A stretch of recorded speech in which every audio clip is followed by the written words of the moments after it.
Today we're going to be talking about don't compromise the gospel. Read there from Galatians. If you haven't turned there, please do so. Galatians chapter 1.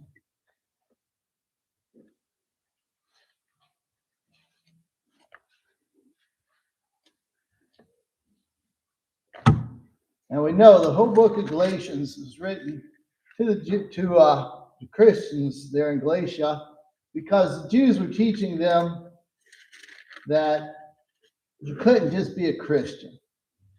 Kind of hear that today too. They're saying you had to be circumcised before you could be a Christian. Basically, you had to be circumcised to convert to Judaism, and then you could be a Christian. But you couldn't do it without that.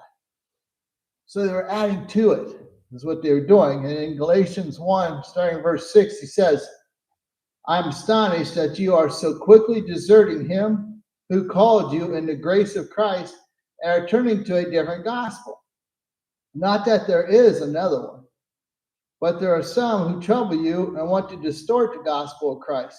But even if we or an angel from heaven should preach to you a gospel contrary to the one we preached to you, let him be accursed. Paul's saying, even if he comes back and preaches you something different than what he preached the first time, curse him. He said, let me be accursed. He says, but let anybody who teaches a different gospel be accursed. He said, there's only one gospel, one doctrine. He says, as we have said before, so now I say again, if anyone is preaching to you a gospel contrary to the one you received, let him be accursed. And this be accursed basically means let him be damned. Let him be damned to hell if he teaches something false, It says, am I now seeking the approval of man or of God? Or am I trying to please man? If we were still trying to please man, I would not be a servant of Christ.